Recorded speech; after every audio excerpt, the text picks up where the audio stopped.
শুভ নববর্ষ। তাই আজ প্রথমেই আমার ঠাকুর দর্শন করিয়ে দিচ্ছি আপনাদেরকে।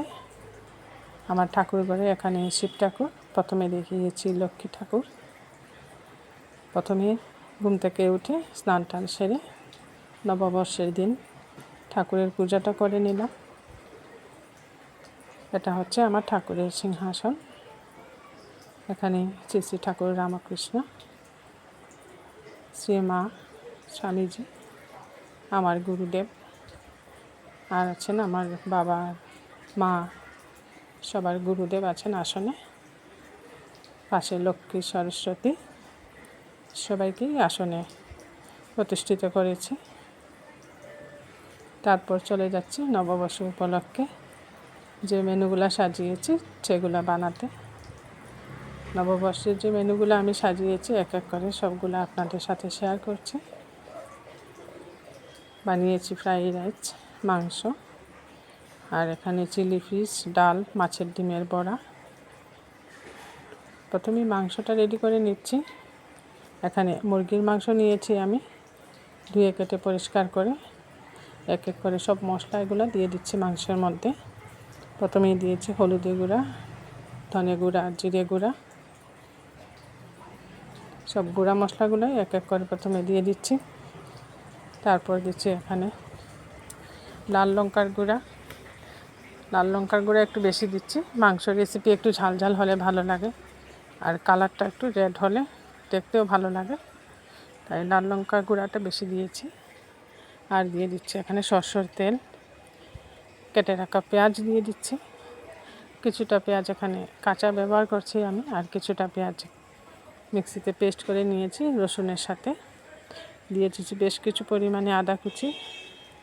সব কিছু দিয়ে খুব ভালো করে মেখে নিচ্ছি।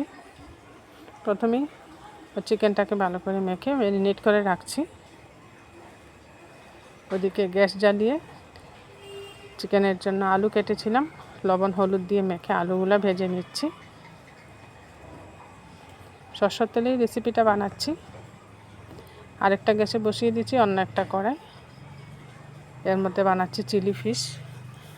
এখানে নিয়েছি কাতলা মাছ প্রথমে আমি আদা রসুনের পেস্ট দিয়ে মেখে রেখেছিলাম সামান্য লবণ দিয়ে। এবার কর্নফ্লাওয়ার দিয়ে মাছগুলোকে খুব ভালো করে মেখে নিলাম। মাছগুলো মেখে নিয়ে ওই রিফাইন্ড অয়েলের মধ্যে এক এক করে মাছগুলোকে পকোড়ার মতো ভাজবো। চিলি ফিশ বানাতে মাছগুলোকে এইভাবে ভাজতে হয়, তাই এইভাবে ভেজে নিচ্ছি আমি। একটু লাল লাল করে ভাজবো উল্টে পাল্টে। এই দেখুন এগুলাকে উল্টে দিচ্ছি। নমস্কার, কলিস কিচেনে সকল দর্শকদেরকে শুভ নববর্ষের প্রীতি ও ভালোবাসা জানাচ্ছি।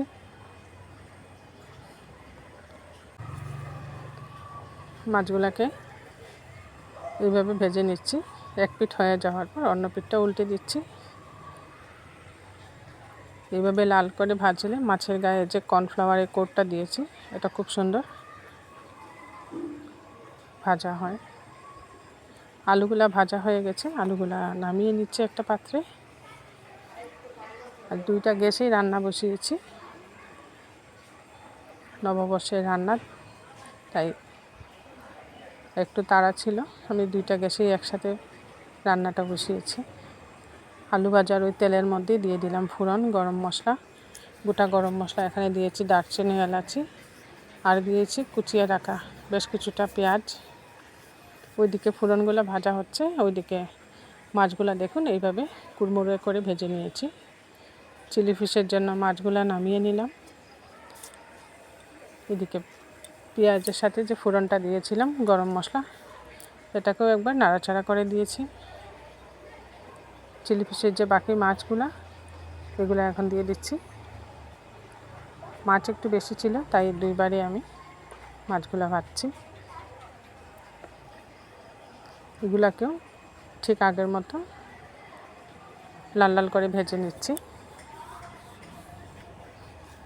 কর্নফ্লাওয়ার দেওয়ার দরুন মাছের গায়ে কোটিংটা খুব সুন্দর হয়েছে।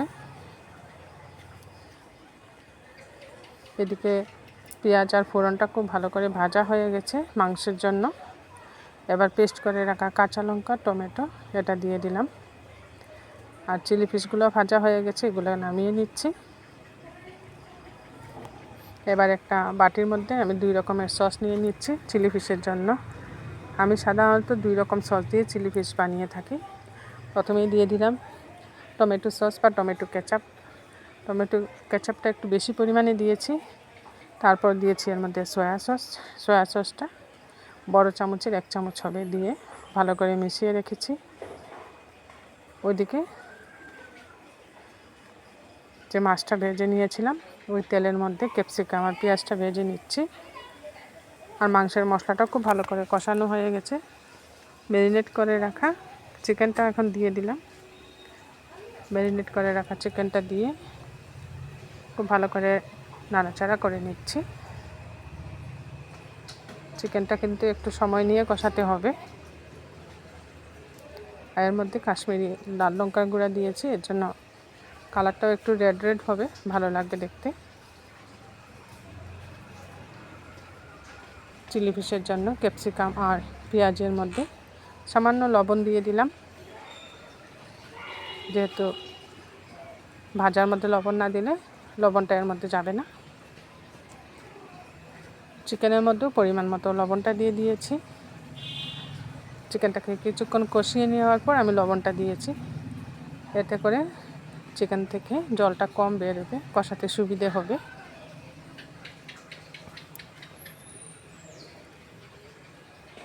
চিকেনটাকে ভালো করে কষাচ্ছি। আর এইদিকে ক্যাপসিকাম পেঁয়াজটাকেও হালকা আঁচে বারবার নাড়াচাড়া করে ভেজে নিচ্ছি। এগুলো ভাজা হয়ে গেছে, কালারটাও চেঞ্জ হয়ে গেছে, নামিয়ে নিয়েছি। আর চিকেনের মধ্যে ভাজা আলুগুলো দিয়ে দিলাম। কষানোর এই পর্যায়ে ভাজা আলুগুলো দিলে ভালো হবে, তাই এই পর্যায়ে ভাজা আলুগুলো দিয়ে চিকেনটাকে আরও কিছুক্ষণ কষিয়ে নিচ্ছি। ওইদিকে যে কড়াইয়ের মধ্যে আমি ক্যাপসিকাম আর পেঁয়াজ ভেজেছিলাম তার মধ্যে মাছ, ক্যাপসিকাম, পেঁয়াজ সব কিছু একসাথে দিয়ে আর সসের মিশ্রণটা দিয়ে দিলাম। এখানে ফোড়নে ইচ্ছা করলে আপনারা পেঁয়াজ বা রসুন কুচি দিয়ে তারপরে মাছ আর ক্যাপসিকাম দিতে পারেন। আমি এগুলো ফোড়নে না দিয়ে এইভাবেই বানিয়েছি, তাই সরাসরি তেলের মধ্যে ক্যাপসিকাম, মাছ আর পেঁয়াজ দিয়ে দিলাম। আর সসটা দিয়ে কিছুক্ষণ নাড়াচাড়া করার পর সসের বাটির মধ্যে 1 চামচ কর্নফ্লাওয়ার গুলে এটাও আমি এর মধ্যে দিয়ে দিয়েছি। এবার হালকা আছে কিছুক্ষণ এইভাবে নাড়াচাড়া করে রান্না করে নেব, এতে করে ক্যাপসিকামের ক্রাঞ্চিনেসটাও থাকবে, পেঁয়াজেরও ক্রাঞ্চিনেসটা থাকবে। চিলি ফিশ এমনিতেই বেশি রান্না করতে হয় না, খুব তাড়াতাড়ি হয়ে যায়। তৈরি হয়ে গেল চিলি ফিশ। নামিয়ে উপর থেকে সামান্য সাদা তিল ছড়িয়ে দিলাম। ওইদিকে চিকেনটাও কষানো হয়ে গেছে খুব সুন্দরভাবে। চিকেন কষানোর এই পর্যায়ে চিকেনের মধ্যে দিয়ে দিয়েছি জল। এখানে গরম জল দিয়েছি আমি, যেহেতু চিকেনটা কষানোর সময় অনেকটা সিদ্ধ হয়ে গেছে, তাই গরম জলটা দিলাম, এতে করে খুব তাড়াতাড়ি হয়ে যাবে রান্নাটা। আর বানাচ্ছি ফ্রাইড রাইসের জন্য এখানে গাজর, ক্যাপসিকাম, মটরশুঁটিটা একটু ঘিয়ের মধ্যে হালকাভাবে ভেজে নিচ্ছি। এটা আর দেখাচ্ছি না, আমি শুধু গাজর ভাজাটা দেখাচ্ছি। রাইস দিয়ে দিলেই হয়ে যাবে ফ্রাইড রাইস। চিকেনটাও হয়ে গেছে, সাথে বানিয়ে নিয়েছি মাছের ডিমের পকোড়া। সব রান্নাই কমপ্লিট করে নিলাম। এবার পয়লা বৈশাখের থালিটা সাজিয়ে নিয়েছি। এখানে দিয়েছি ফ্রাইড রাইস, উপরে দিয়েছি মাছের ডিমের পকোড়া, চিলি ফিশ, দিয়েছি চিকেন, আর দিয়েছি লেবু, ডাল, সাথে বানিয়ে নিয়েছি সামান্য সেমাইয়ের পায়েস। এটাই ছিল আজ আমার পয়লা বৈশাখের মেনু।